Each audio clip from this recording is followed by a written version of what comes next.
오늘 새해 두 번째 주일을 맞이했습니다. 첫 번째 주에는 고린도 후서 5장 17절에 있는 말씀을 가지고 그런즉 누구든지 그리스도 안에 있으면 새로운 피조물이라 이전 것은 지나갔으니 보라 새 것이 되었도다, 이 말씀을 가지고 새로운 존재라는 제목으로 설교 말씀을 드렸습니다.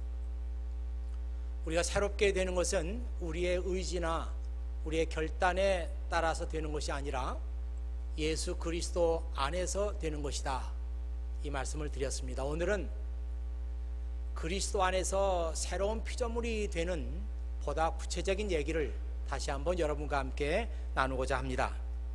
오늘 고린도후서 4장 16절부터 18절 말씀을 여러분에게 드렸어요.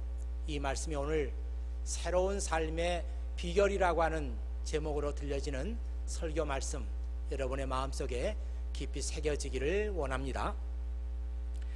여러분이 잘 아시는 노래 가운데 가시나무라고 하는 노래가 있습니다.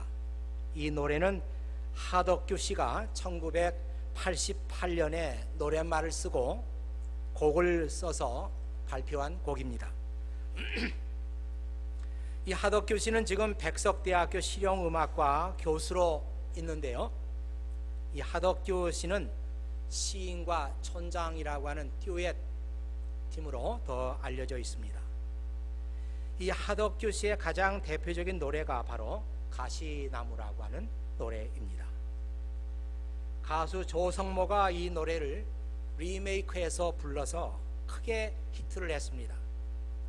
최근에는 나는 가수다에 출연한 자우림이 이 노래를 불러서 또 많은 박수를 받았습니다.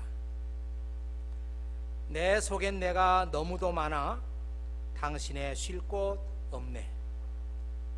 내 속엔 헛된 바램들로 당신의 편할 곳 없네.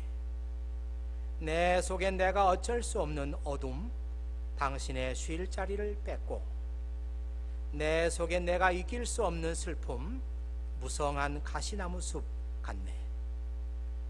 바람만 불면 그 메마른 가지 서로 부대끼며 울어대고, 쉴 곳을 찾아 지쳐 날아온 어린 새들도 가시에 찔려 날아가고, 바람만 불면 외롭고 또 괴로워 슬픈 노래를 부르던 날이 많았는데 내 속엔 내가 너무도 많아서 당신의 쉴 곳 없네.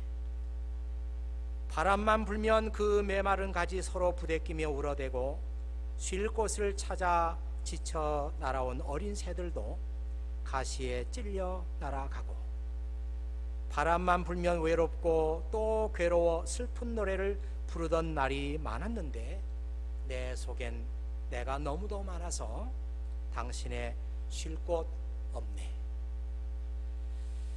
가장 가슴에 와닿는 노랫말은 처음과 중간 그리고 마지막에 나오는 내 속엔 내가 너무도 많아서 당신의 쉴 곳이 없네, 이런 노랫말입니다. 우연히 하덕규 씨가 기독일보 기자와 인터뷰한 글을 읽었습니다. 그는 이 곡을 만들 무렵에 영적 좌절감을 겪으면서 매우 힘든 시간을 보냈다고 합니다. 예수님을 영접하고 새로운 삶을 살기로 다짐은 했는데 여전히 자기 속에 있는 이기심 그리고 겉으로 드러나지 않는 죄 때문에 그 마음의 심한 갈등을 느끼면서 견딜 수 없는 힘든 시간들을 보냈다고 합니다. 그런데 이 힘든 시기에 하나님께서 그에게 구원의 빛을 어느 날 비춰 주셨다고 합니다. 가시나무 덩굴 가운데 피 흘리고 계시는 예수님의 형상이 머릿속을 스치듯 지나가고, 그는 곧장 곡을 쓰기 시작해서 단 10여 분 만에 이 가시나무 곡을 완성했다고 합니다. 그런 이유 때문에 이 하덕규 씨는 이 가시나무라고 하는 노래는 하나님께서 내게 주신 곡이다, 이렇게 확신한다고 합니다. 이 가시나무를 리메이크해서 큰 인기를 끌었던 가수 조성모는 이 노래를 부를 당시에 크리스찬이 아니었다고 합니다. 그러던 그가 가시나무로 큰 인기를 끌고 난 뒤 몇 년이 흘러서 그가 교회에 출석하기 시작했고 지금까지도 그는 착실하게 신앙생활을 하고 있다고 합니다. 정말 내 속에는 내가 너무도 많은 것 같습니다. 예수를 믿고 난 후에 자신의 내적 상태를 주의 깊게 살피는 사람은 누구나 다 내 속에 내가 아닌 다른 내가 있다 하는 사실을 알고 고백합니다. 사도 바울은 이 말씀을 이렇게 고백했어요. 로마서 7장 22절부터 24절에 있는 말씀인데 이 말씀이 너무나 중요해서 제가 Good News Translation이라고 하는 바이블에서 딴 말씀을 읽어드리겠습니다. My inner being delights in the law of God. 내 속에 있는 존재, inner being은 하나님의 법을 기뻐합니다. But I see a different law at work in my body. 하지만 나는 내 몸에 작용하고 있는 또 다른 법이 있다는 것을 압니다. 그런데 이 법은 a law that fights against the law which my mind approves of. 이 법은 내 마음이 이미 승인한, 내 마음이 기뻐하는 그 법에 반대되고 싸우는 그런 법입니다. It makes me a prisoner to the law of sin. 이 법은 나로 하여금 죄의 법의 포로가 되게 합니다. 그런데 이 죄의 법이라고 하는 것은 is at work in my body. 내 몸에서 작용하고 있는 것입니다. O wretched man that I am. 나는 얼마나 비참한 사람입니까? Who will deliver me from this body of death? 누가 나를 이 사망의 몸에서 구원하겠습니까? 네, 너무나 그 유명한 구절인데요. 여러분들에게 이 말씀이 잘 이해가 됐으면 좋겠습니다. 오늘 읽은 고린도 후서 4장 말씀에서는 조금 다른 용어들을 쓰고 있어요. 우리의 겉사람은 점점 낡아지지만 우리의 속사람은 날마다 새로워지고 있습니다. 이 다른 영어 번역 성경들을 보면은 이 겉사람, 속사람이라고 하는 얘기를 outer self 또는 inner self, 이 outer self라고 하는 것은 겉에 있는 자아죠. inner self는 속에 있는 자아입니다. 그렇게 말하기도 하고 또 어떤 번역 성경은 outward man, the inward man 이런 말로 표현하기도 하고요. 내 속에 두 개의 자아가 있다는 겁니다. 한국말 성경에는 겉사람이 있고 속사람이 있다 그랬어요. 우리의 겉사람은 어떤 존재인가 하면은 바울의 말대로 한다면 우리의 겉사람은 우리의 속사람이 원하는 것을 하지 못하도록 방해합니다. 내 속에 있는 이너 셀프는 어떻게 하면 하나님을 기쁘시게 할까? 어떻게 하면 하나님과 깊은 영적인 교제를 나눌까? 이런 생각을 하는데 내 겉에 있는 겉사람, 아우터 셀프는 그런 생각을 못하도록 방해하는 거예요. 그래서 내 속에서 두 개의 자아가 치열하게 전쟁을 합니다. 그런데 그 전쟁의 결과는 항상 아우터 셀프가 이겨요. 겉사람이 이겨요. 속사람은 늘 실패합니다. 그래서 영적 좌절을 겪는 거예요. 바로 여기에 우리가 변화되지 못하는 중요한 이유가 있습니다. 내가 새로워지고 싶다, 새로운 존재가 되고 싶다, 이렇게 마음은 먹지만 늘 실패하는 이유가 바로 여기에 있습니다. 왜냐하면 우리가 겉사람에 대해 관심을 두고 있기 때문이에요. 내 마음이 아무리 변화의 삶을 원해도 내 겉사람에게 관심을 두고 있는 사람은 결코 변화의 삶을 살아갈 수가 없습니다. 겉사람은 욕심이 많아요. 왜냐하면 다른 사람들에게 보여줘야 되고, 그렇기 때문에 과장을 합니다. 자기 자신을 포장을 합니다. 욕심이 많기 때문에 모든 것을 다 소유하려고 합니다. 그러다 보니까 거짓말도 하게 됩니다. 사기도 칩니다. 법을 어깁니다. 이것이 겉사람이에요.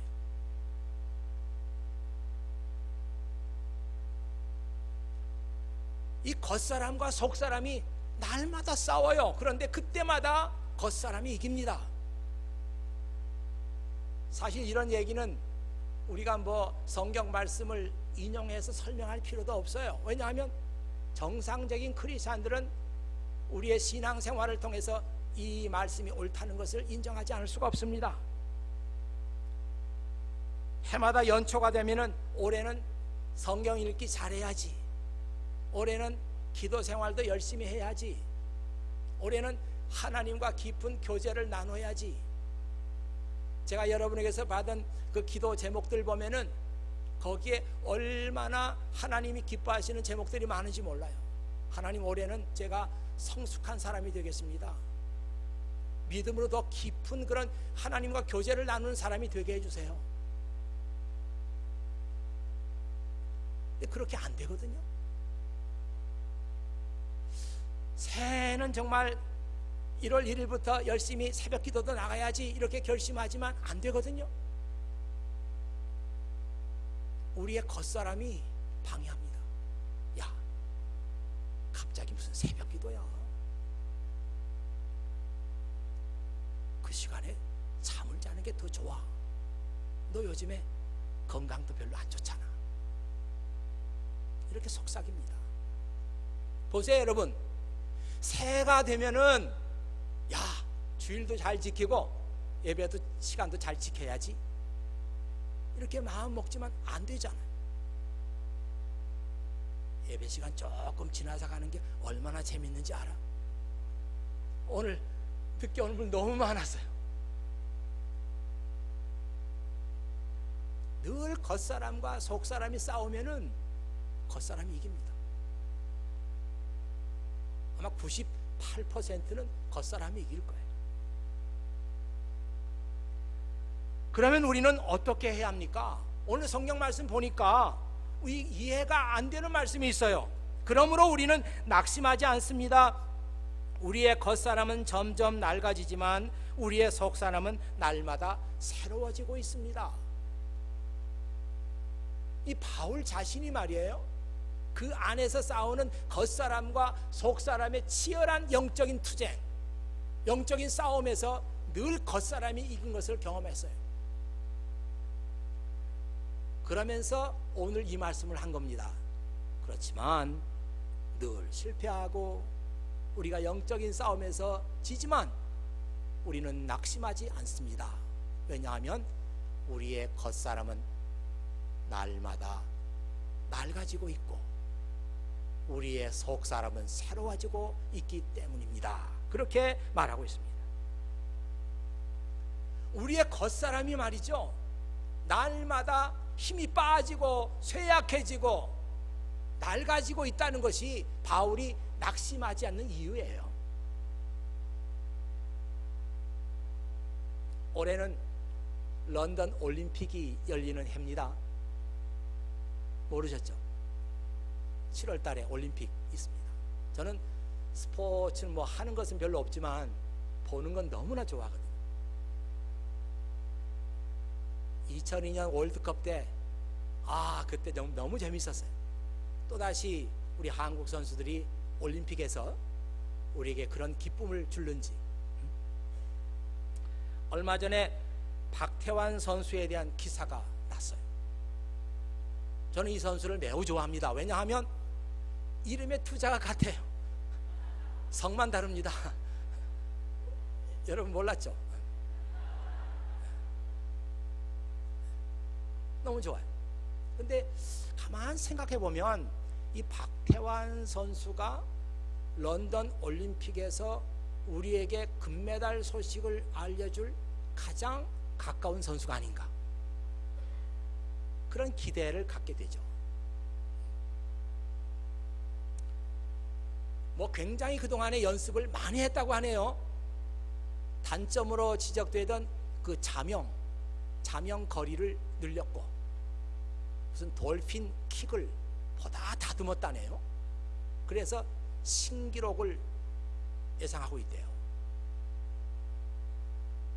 그런데 2008년하고 2012년하고 4년을 보내면서 체력이 전과 같지 않답니다. 체력의 화신처럼 그런 몸을 가진 박태환이지만 4년이 흐른 다음에 체력이 전과 같지 않대요. 어두운 소식입니다.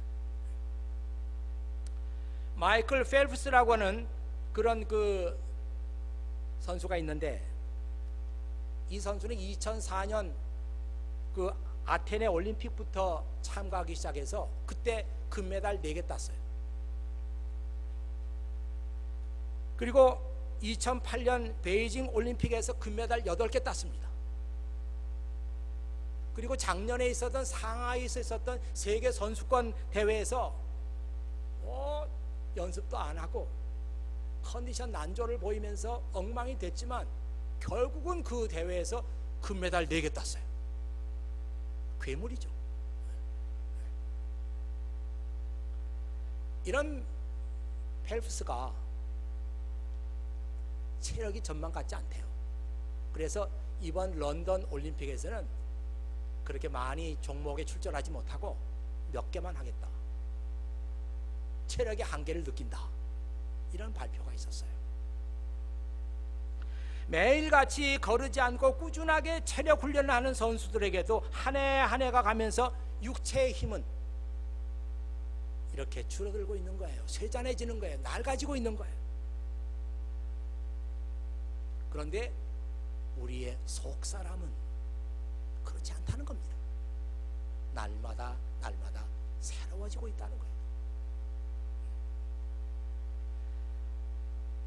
지금처럼 그 사람들이 자기 외모에 대해서 관심을 가진 적이 없었어요. 우리 한국을 성형수술의 천국이라고 외국 사람들은 그렇게 부른답니다. 과거에는 그 이름도 잘 몰랐던 무슨 양악수술이라는 이상한 그 이름들이 나오기 시작하고, 영어로는 face off라고 하거든요. 그러니까 뭐 이걸 베끼고 뭐 안에서 그냥 그 이마도 고치고 뭐 턱도 깎아내고 하면서 완전히 딴 사람 만들어 놓는 거예요. 이게 유행이에요. 누구세요? 전혀 누군지 모르는 사람이 돼버리고 마는 거예요. 예전엔 드라마에서 그런 게 있었어요. 완전히 딴 사람으로 변하는 그런 게 있었는데 이게 현실화된 겁니다. 뭐 연예인들은 그냥 다 양악수술하고 나서 몇 개월 지나면 전혀 딴 사람이 돼가지고 나타나는 거예요. 부모도 몰라.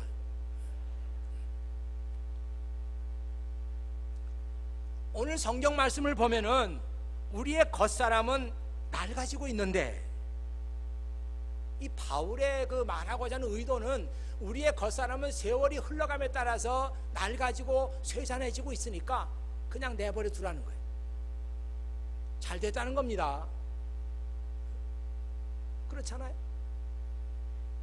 겉사람과 속사람이 싸우면 늘 겉사람이 이겨요. 영적 전쟁에서 승리를 맛보지 못합니다. 실패합니다. 좌절합니다. 그렇지만 다행한 것은 우리의 겉사람은 해가 갈수록 힘이 줄어들고 낡아지고 쇠약해진다는 거예요. 이것이 말하는 중요한 포인트는 우리의 육체의 힘이 쇠잔해지면서 우리가 추구하고 있던, 겉사람이 추구하고 있던 것들, 물질, 명예, 업적, 소유, 이런 것들도 우리하고 점점 멀어진다는 겁니다. 그러니까 세월이 흘러감에 따라서 우리의 육체의 힘이 쇠잔해지는 것이 얼마나 다행한 일이냐, 그렇게 지금 바울이 말하고 있습니다. 바울은 이렇게 겉사람이 낡아지는 것을 경험하면서 반대로 우리의 속사람이 새로워지는 것을 경험했습니다. 우리 겉사람과 속사람은요, 정비례하는 게 아니에요. 겉사람의 힘이 강해지면 속사람도 강해지고 이런 게 아니고, 겉사람의 힘이 약해지면 속사람은 강해집니다. 반대로 겉사람이 강해지면 속사람의 힘이 약해져요. 육신의 눈이 희미해지면 그 대신 영적의 눈은 밝아지고, 육신의 귀가 들리지 않고 희미해지면 반대로 영적인 귀는 밝아져서 하늘의 음성을 분명히 듣습니다. 바울은 이 사실을 발견하고 그 엄청난 사실을 고린도에 살고 있는 성도들에게 편지를 써서 바로 오늘 말씀에 그렇게 기록해 놓은 거예요. 우리는 낙심하지 않아요. 왜냐하면 우리 겉사람은 날로 힘이 빠지고 있으니까, 거기에 따라서 우리의 속사람은 하나님과 더 가까워지고 있으니까 우리는 낙심하지 않습니다. 그렇게 쓰고 있는 것입니다.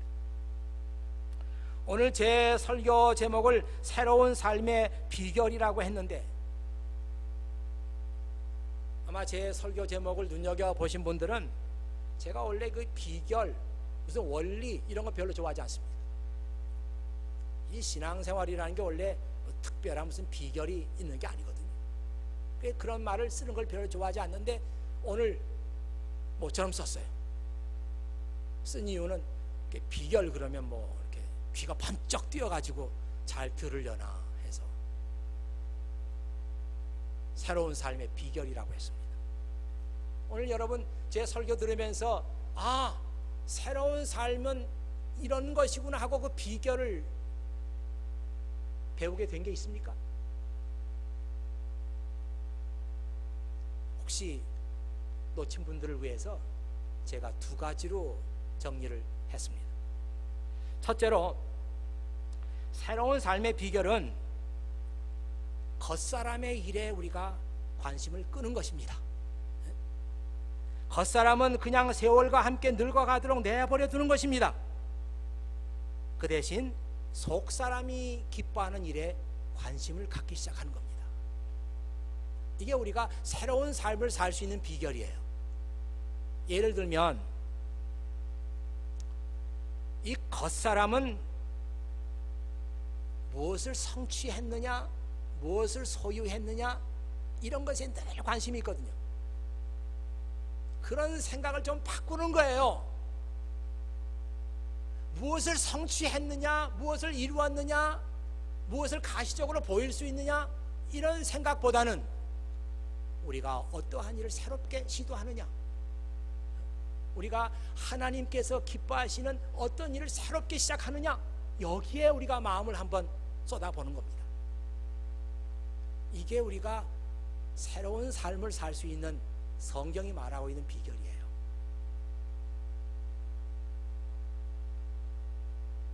우리가 무엇을 소유했느냐 보다는 무엇을 희망하느냐. 소유했다고 하는 것은 눈에 보이는 겁니다. 그러나 희망한다고 하는 것은 보이지 않는 거예요. 눈에는 보이지 않지만 정말 하나님께서 기뻐하시는 것들이 있다. 이것들에다가 우리 마음을 쏟는 거예요. 이것이 우리 속사람을 기쁘게 하는 것입니다.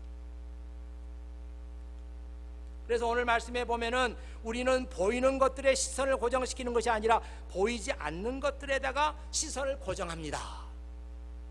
그렇게 말했어요.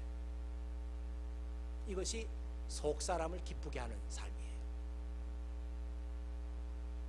둘째로, 새로운 삶의 비결은 좀 진부한 말처럼 들릴지 모르지만 하나님의 은혜를 구하는 겁니다. 그냥 새로운 삶을 살기 위해서 세월이 흘러가니까 어차피 내 육체는 쇠잔해지고 그리고 내가 좋아하던 것도 이제 점점 멀어지게 되니까 괜찮아. 그리고 정말 내 속에 있는 자아, 이너 셀프를 기쁘게 할 수 있는 이런 일을 해보자. 이렇게 소극적으로 내버려 두는 것이 아니라 하나님께서 내 속사람을 변화시켜 주시기를 간절히 소원하고 기도하는 거예요. 가장 능동적인 태도입니다. 여러분, 이 바울의 말을 들어보면요, 우리에게 예수 그리스도 안에서 이김을 주신 하나님께 감사합니다. 나는 얼마나 비참한 인간인가, 늘 영적인 싸움에서 지고 영적으로 좌절하고 이러니 내가 얼마나 비참한 인간이냐, 이렇게 말하면서도 나에게 이김을 주시는 예수님께 감사합니다. 그렇게 말해요. 이 말씀이 그 New Living Translation에 보면 이렇게 나와 있습니다. Thank God. 하나님 감사합니다. The answer is in Jesus Christ our Lord. answer는 바로 우리 주 예수 그리스도 안에 있습니다. 늘 좌절하고 실패하고 영적으로 침체하고 그러면서도 Thank God. 하나님 감사합니다. The answer is in Jesus Christ. 새로워지는 삶의 비결은, 그 해답이 바로 예수 그리스도 당신 안에 있습니다. 이렇게 고백하잖아요. 맞아요. 새로워지는 삶의 비결은 예수 그리스도 안에 있습니다. 그분이 해답을 가지고 있어요. 자기 속에서 싸우는 겉사람과 속사람 사이에서 절망하던 하덕규는 가시나무 덩굴 가운데 피 흘리고 계시는 예수님의 형상이 머릿속을 스쳐 지나갔을 때 그 답을 찾았어요. 그리고 가시나무라고 하는 찬양시를 썼습니다. 곡을 붙였습니다. 이제는 우리가 그 해답을 찾아야 할 때란 말이에요. 연초에 주님, 올해는 정말 잘하겠습니다. 올해는 하나님과 더 가까워지겠습니다. 올해는 기도도 많이 하고 성경도 읽겠습니다. 이렇게 결심하다가 얼마 가지 않아서 실패하는 좌절을 겪는 것이 아니라 내가 정말 속사람이 새로워지는 그런 변화의 삶을, 그 열쇠를 내가 예수 그리스도 안에서 찾아야 된단 말이에요.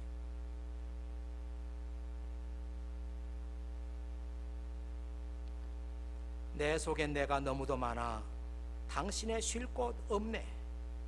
내 속엔 헛된 바램들로 당신의 편할 곳 없네.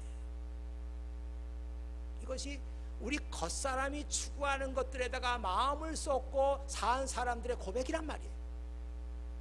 이제는 그런 고백이 아니라 정말 내가 예수 그리스도 안에서 내 삶 전체가 바뀌고, 그리고 내 속에 있는 이너 셀프가 날마다 새로워지는 것을 경험하는 그런 삶을 우리가 살아야 하지 않는가. 그 비결을 우리가 예수 그리스도 안에서 발견해야 되는 거 아닌가.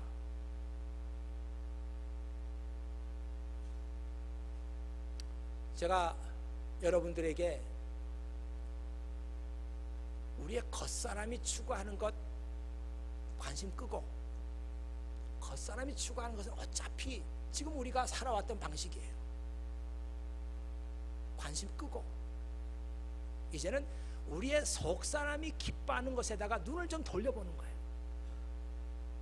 우리 속사람이 기뻐하는 것들이 뭘까? 제가 불러드릴 테니까 여러분 마음속에다가 하나하나 좀 새겨보세요. 이거구나.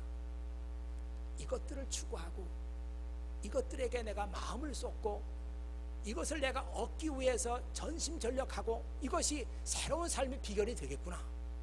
한번 여러분 마음속에 새겨보세요.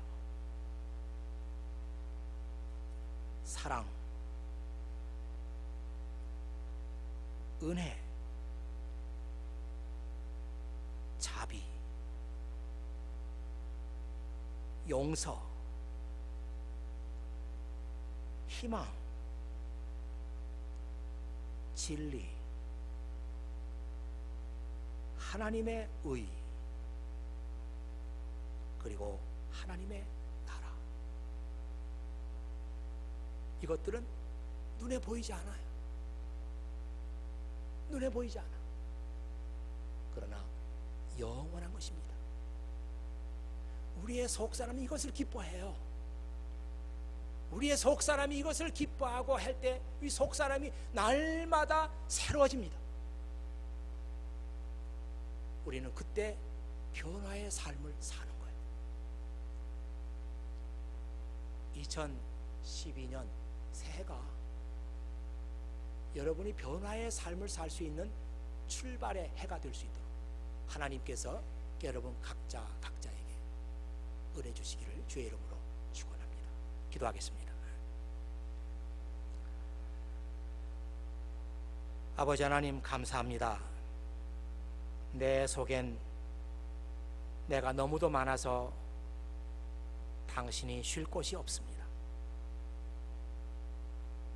아버지 하나님, 바로 이것이 우리의 지금까지의 신앙 고백입니다. 언제까지 우리가 이런 신앙 고백만 하고 있을 것이 아니라 이제는 당신께서 내 안에 쉴 곳을 찾으시는 그런 삶을 저희가 살도록 도와주시옵소서. 참 하나님의 창조의 섭리에 따라서 한 해 한 해가 세월이 가고 우리의 겉사람은 낡아지고 있습니다. 이거 안타까워하지 않도록 도와주시고 하나님의 창조의 섭리가 우리 앞에 지나가는 것을 우리는 감사로 기쁨으로 바라볼 수 있도록 도와주시고 우리의 마음의 눈을 돌려서 우리의 겉사람이 기뻐하는 것이 아니라 우리의 속사람이 기뻐하는 것들에 주목할 수 있는 그런 새해가 되게 하시고 무엇보다도 나를 이기게 하시는 예수 그리스도의 은혜를 사모하는 저희 각 사람들 되게 해 주시옵소서. 이제 2012년 새해는 여기저기서 절망의 소리가 터져 나오는 것이 아니라 승리의 함성이 울려 퍼지는 그런 한 해가 되게 해 주시옵소서. 우리 구주 예수 그리스도의 이름으로 기도하옵나이다. 아멘.